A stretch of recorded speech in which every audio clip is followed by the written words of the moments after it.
I don't know if you heard this or not, Cory, but Ross Bjork was on 97.1 The Fan this morning. Did you get to hear this interview at all? I heard clips. Okay. So I want to play another clip tonight. It's something I want to do. And the reason why is I want that to open up our discussion tonight before we open up to the phone lines. By the way, the phone lines are up and running. So if you would like to call in and get in line, you can do that right now. Call us 567-483-1999. Again, 567-483-1999. Get in line. We have 5 lines tonight. We can hold up to 5 people. If we get a lot of people in line, we'll try to run through them a little bit faster. If there's not a whole lot of people in line, you can take a little bit longer to get your thoughts out. But what I want to do tonight, Cory, is I want to play for you the clip where Bobby Carpenter asks, or it wasn't Bobby Carpenter, it was the other gentleman who was with him this morning, and it wasn't the normal guy. He asks a really good question. And I want to play the question and then Ross Bjork's response to the question about Ryan Day and his job security. And I want to get your response, Cory. I bet Chris Wilds loved this one. Oh, it's a probably good thing Chris isn't here. His head might explode. Here was the interview on 97.1 The Fan this morning. I believe Ryan Day is the right man for the program. And I know you gave him a vote of confidence after the loss to Michigan. Are you confident, or how confident are you that regardless of what happens in the CFP, when Ohio State kicks off on August 30th next year against Texas, Ryan Day's on the sideline? Absolutely. You know, Coach Day and I have just hit it off so well. I've been really, really impressed. Every single time I talk to him, I learn something. He's innovative. He recruits at the highest level. He's got a great staff. There's always tweaks. There was tweaks after last year, right? You're always going to tweak things. You're always going to make adjustments. You're always going to make improvements. You know, the thing that this whole mentality about, and look, we live it and we sign up for it. But if you think about, if you get fixated on the end result and not have the process fully baked every time, you're gonna lose. The mindset's gonna lose because you're only fixated on one thing. And so what we have to do is this whole championship or bust sort of mentality. You want that as a goal, but it has to be about the process. And you know, Bobby, as a player, you won a national championship, so you know what that's like. And so to me, we've got to maybe change some conversations a little bit. I think we need to maybe just approach things a little bit differently. But Coach Day is awesome. He's great to work with. He totally gets it. He loves being a Buckeye. And so we're going to support him at the highest level but here's the thing too. And the reason why we needed to say something after that game is we're still breathing. Yeah. We're still alive. Yes. Like the season's not over. Yeah. Book's not written yet. Yeah. Still a lot to go. Yeah. The book is not closed. Right. And so we've got to have confidence. I mean, Ohio State should be confident every single day. We're Ohio State, but we also have to make sure we stay to our values and we stick to what we believe in. And so to me, it's the process as much as it is about the end result. And if the process is right, the end result will take care of itself. I believe. I'm just thinking of Chris right now. This Chris? That'd be the one.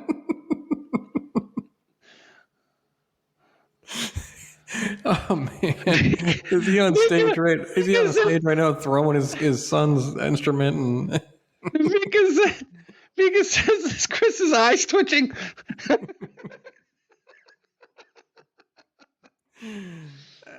Oh my gosh! Are you kidding me? I didn't. All right, go for it. I didn't buy a single line of that. You think this is all just Bjork talk, like AD talk? Mm-hmm. I think it's coach speak at an AD level. I'm starting to get a car salesman vibe from Bjork a little bit, and I'm feeling like he just is trying to sell a Pinto. And well, it's really great, you know. It's comfy and it runs great, and this kind of car's got character, you know. And I feel like he's always going to be pro who's employed. even if it could be, if somebody was like 5-8, they'd be like, well, yeah, it's been a rough season, but he's got my confidence. I know he knows what it takes. I mean, they did the same thing with Napier at Florida earlier this year when he was clearly stinking up the joint, and the AD came on TV and said, no, we think he's the right guy to really right the ship. Things like, maybe they keep him, but at the time, everybody thought Napier was gone. I just don't buy it. I think he gets blown out by Tennessee. They're making some phone calls. Oh, Michael, note to self, don't bring up anything about Ryan Day's job security on Sunday. Oh my goodness. Ryan, I will say this though. If he barely loses to Tennessee, I could see him back next year. But if it's like 31-13 at the shoe, I think they're like, get Mike Vrabel on the phone. Ryan says it's all to shut everything up. Yeah, so there's two things going on here, okay? Those of you who understand psychology, there's two things going on here. And I see your question, Mika. I've started so about Gabe Powers. I do have information on Gabe Powers that I'll share with everybody tonight. Also, CJ Hawkins, great question. We might get to that tonight as well. I've started that one as well. I'll come back to all these. Mean Green, what the heck was that all about? So here's what it is, okay? So this is a psychology move by someone who understands, obviously, the pulse of the fan base and the mental fragility of our head coach right now. Ross Bjork, obviously Ross Bjork would like to see, as us all would, Ohio State go on a run. Win 4 games in a row, win a national championship. Is this roster talented enough to do that, Cory? It is. And right. I think to add on to what you were saying, I think he doesn't want to have that conversation. And he would like to boost Ryan Day's confidence to the point where if he goes on a run and wins the title or gets really close, he doesn't have to have that conversation at that point. Maybe some fans, we all know who they are. We'll say that he still should anyway, but I'm not digging Chris. I'm just having fun. But there's no doubt in my mind if he gets close, then there's no conversation. He's the coach next year, but they get blown out by Tennessee. I think he's forced to do something about it. Ross Bjork does not want on his resume a second coach firing buyout. True. He has the biggest one in the history of college athletics already on his resume. If he were to fire Ryan Day, by the way, did you all know how much our assistant coaches are making? Somewhere in the neighborhood of $20 million. $20 million.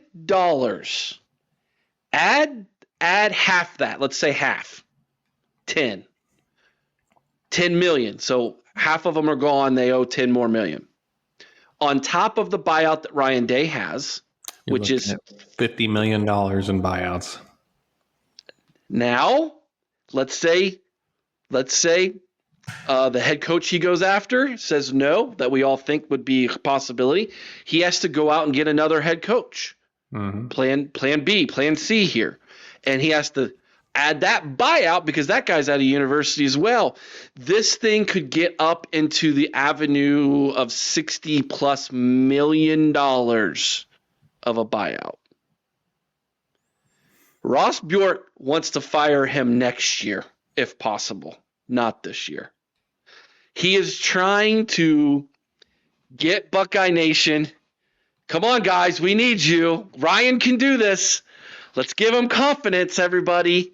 I really think this is a bad look because I think Ryan Day's confidence is so shot that the athletic director is out there publicly endorsing him to try to help his confidence out because he does not want a second huge buyout on his own resume. Nor does he want to have to go to the donors who just dished out a bunch of money for this recruiting class and a bunch of money for the transfer portal coming up. On top of, if he fires Ryan Day, think about who might leave this program. Most of the players they paid for.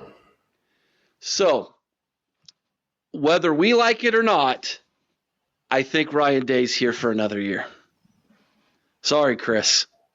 I think what you just said makes a lot of sense, and I think you are probably 100% right that no matter what, Day is here for another year at least. And I have been saying it with other people who've been talking about this. They say, well, Lee, there has to be a solid plan in place if Ryan Day is going to be fired. And I agree with that. And I think when you have your $60 million overhanging, it's hard to have a solid plan in place. that makes a pretty nasty hurdle for a solid plan. So we're probably going to get Day at least one more year. Yeah, I think so. I think that was actually really good deduction on your part. That made a lot of sense. Well, thank you. I have a really smart father who talks ball with me. And he was like, hey, have you thought about this? And then this came out today, and I was like, Dad's right again. He's good at that.